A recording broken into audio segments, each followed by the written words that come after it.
programa Presença dá sequência a uma conversa com o especialista, com o médico Cláudio Ambrosio, que tem uma série de especialidades na área da endocrinologia, na área da imunopatologia, e nos fala a respeito desses preceitos de saúde como condicionante determinante para se chegar a outros efeitos, como o da estética. Cláudio, o velho ditado de que você é o que come, você estava nos falando, tem um adendo feito por você em função de não bastar apenas nós temos a alimentação que aparentemente é mais adequada para nós. Qual é o requisito que complementa isso? Então, como pós-graduado em endocrinologia e metabolismo, né, metabologia, a gente começa a compreender que não é só o que você come que importa, é o que o seu organismo faz com aquilo que você come. Isso também tem muita diferença, porque você conhece um amigo que alimenta de determinada forma, que um outro amigo, se for alimentar, não vai se sentir bem. Porque às vezes o organismo não lida bem, não transforma aquele alimento da maneira que ele deveria transformar. Então eu acho que a pessoa é resultado daquilo que ele come e daquilo que o organismo faz com aquilo que ele come. E existe também, independente do gosto pessoal, do paladar e da subjetividade, existe também, digamos assim, predisposições, né? Predisposições orgânicas ou fisiológicas, né? Com certeza, isso é natural, cada pessoa tem uma força de um lado da saúde, tem alguma coisa que nela é excepcional e pode ter um lado da saúde de alguma forma mais sensível. E isso cabe ao colega que está acompanhando identificar e apoiar o paciente da forma que for necessária para ele ter uma vida bem longa e saudável. Então, na verdade, toda receita, toda prescrição de tratamento deveria ser customizada. Ou seja, cada organismo é um sistema singular. Sim, com certeza. Até por questões de dose de medicação, qual a medicação mais indicada para aquele caso. Então, o tratamento, quanto mais específico, menos tendência a efeito colateral e melhor os resultados. Outra questão, Cláudio, é essa questão da convergência da idade biológica com a idade cronológica. Como é que você constata isso? Que referências isso nos dá para fazer um tratamento, uma abordagem curativa? Alguns colegas pesquisadores vêm trazendo à tona essa questão da idade fisiológica, porque o que ocorre é que muitas pessoas com a idade jovem costumam começar a desenvolver doenças prematuramente. Comuns. Exatamente.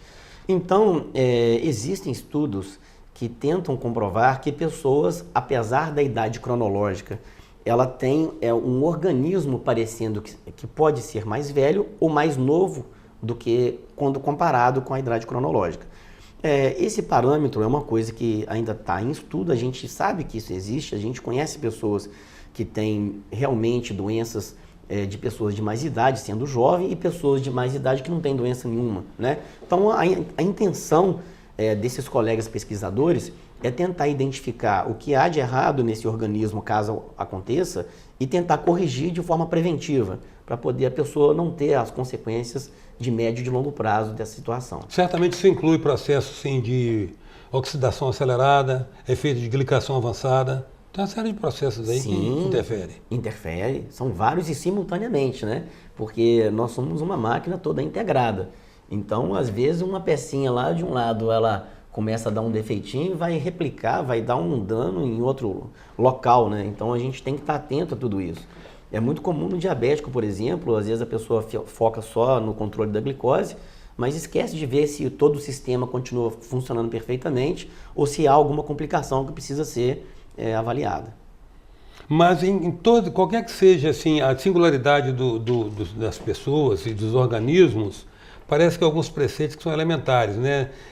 A questão é que é muito difícil a gente alimentar apenas pela consciência e abrir mão do paladar, né? Mas a alimentação é fundamental, né?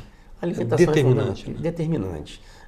Eu explico para os meus pacientes que existem dois grandes pilares e que ele pode influenciar, que é uma alimentação adequada para ele, que não é necessariamente a adequada para o vizinho, porque pode ter nuances e individualidades em relação à alimentação, como também a atividade física, que também deve ser individualizada.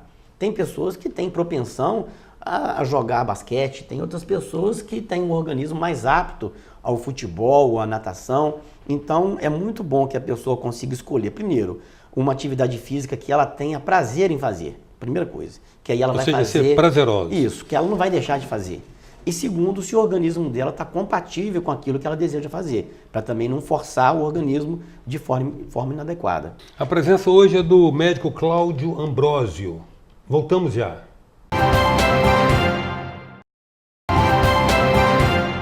Voltamos com a presença do médico Cláudio Ambrósio. Nós estamos falando a respeito de procedimentos preventivos de saúde, de manutenção de saúde, inclusive para obtenção da estética ou da beleza que se pretende. Cláudio, você falou a respeito do eixo de alimentação ou dos pilares da saúde, até porque eu estava explicando isso agora na abertura.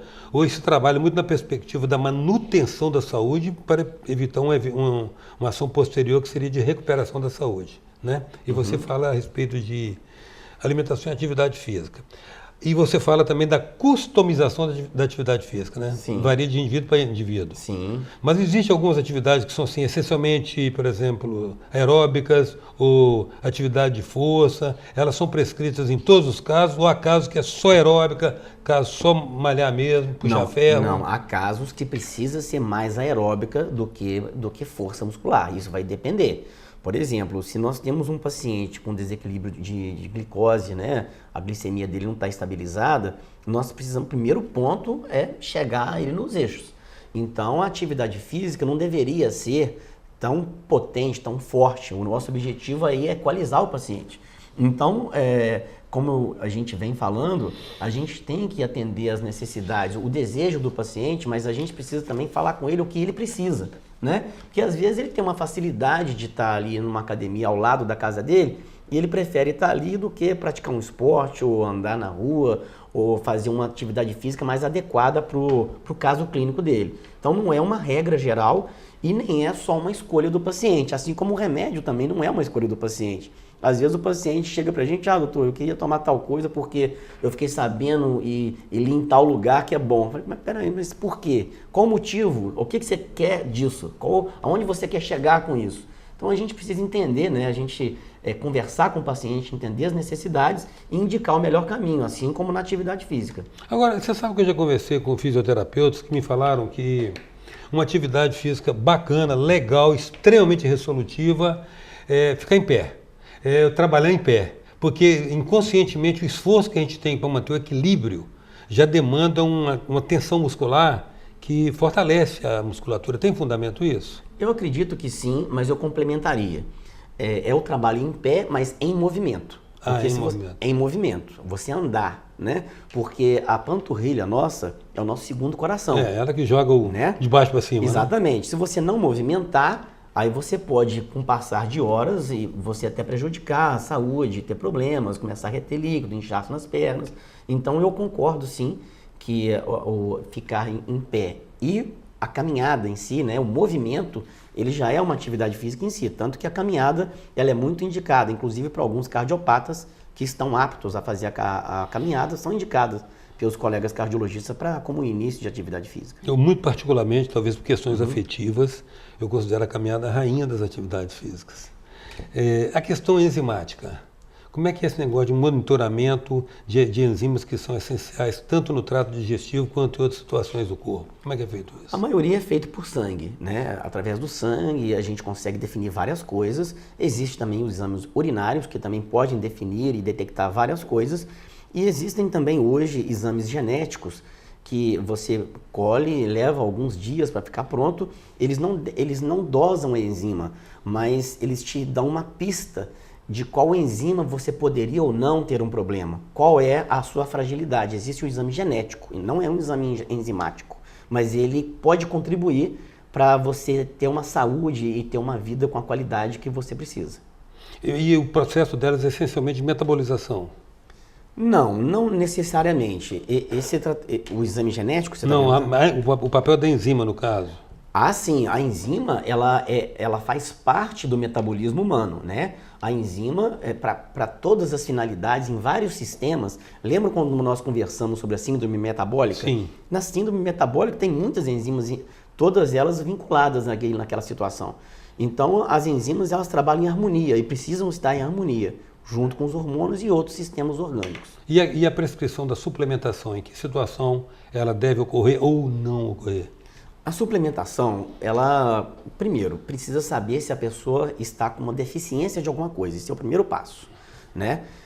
Até porque tem gente que toma uma overdose de uma coisa que não precisa e deixa de tomar aquilo que precisa. Então, primeiro passo. Segundo passo é saber se aquela pessoa é um atleta ou não. Qual é o desgaste físico daquela pessoa? Com o que ela trabalha? Se ela pratica atividade física, qual a frequência, qual a intensidade? Então, a suplementação ela também precisa ser individualizada, assim como a alimentação, né? Se você faz um plano alimentar para um judoca, não é o mesmo plano alimentar para quem faz uma corrida, uma maratona, porque as necessidades fisiológicas e o tipo de atividade física é diferente. Então, é uma coisa que precisa ser bem feita e bem elaborada para, além de, primeiro, não prejudicar a saúde, fazer com que ele tenha um desempenho melhor na atividade física. Tá. E com relação à reposição hormonal, em que situações que talvez isso seja necessário e qual a necessidade de monitorar a calibragem certo, voltando também aquele aforismo que você trouxe, que você nos disse, de que a diferença de remédio para veneno é dose. Melatonina, por exemplo, as pessoas têm usado melatonina. A forma de monitoramento para reposição hormonal, a gente faz os exames sanguíneos, dosa os hormônios todos, né? E o próprio nome já diz, a gente repõe aquilo que está em falta. O mais importante a gente entender é que tem pessoas que, apesar de estar com algum hormônio baixo, por exemplo, não necessariamente precisa. Exemplo, eu tenho pacientes que estão na menopausa, mas não tem sintoma da menopausa. São pessoas que passam pelo climatério sem nenhum dano, né? Então, enquanto um médico mais conservador, a gente prefere ficar em observação e ver se vai haver necessidade ou não. Já outras mulheres com hormônio até um pouco acima já sentem demais. Então, é uma coisa muito individualizada a questão, por exemplo, da menopausa.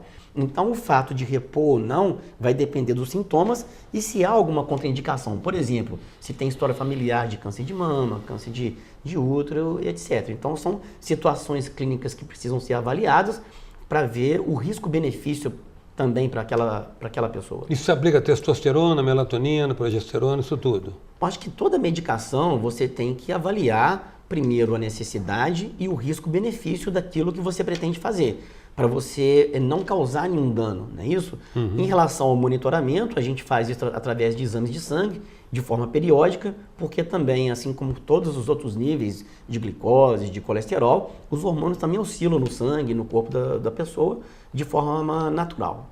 O que você acha desse conceito de medicina baseada em evidência? Eu acho interessante, eu acho que é assim que a ciência evolui, porque, veja bem, há 2000 anos atrás, os nossos ancestrais já tomavam água para merar a sede. Eles não sabiam que a água era H2O. Não é isso? Uhum. Então, hoje a gente sabe que a água H2O, que ela é excelente, que deve tomar 2 litros, pelo menos, por dia. Então, eu vejo que, como uma fonte de inspiração para nós, médicos, é a gente observar e, a partir da observação, criar uma curiosidade e fazer uma pesquisa sobre aquilo. Então, muitas vezes, essa coisa baseada em evidências é o que inspira o cientista a fazer as pesquisas para comprovar ou não a evidência de alguma coisa. Cláudio, eu quero aproveitar e deixar com você uma lembrança do nosso patrocinador, o Ed Summer, para que em ocasiões mais formais você esteja a caráter. Obrigado, vai ser um prazer usar. A presença hoje foi do médico e especialista Cláudio Ambrósio. Até já.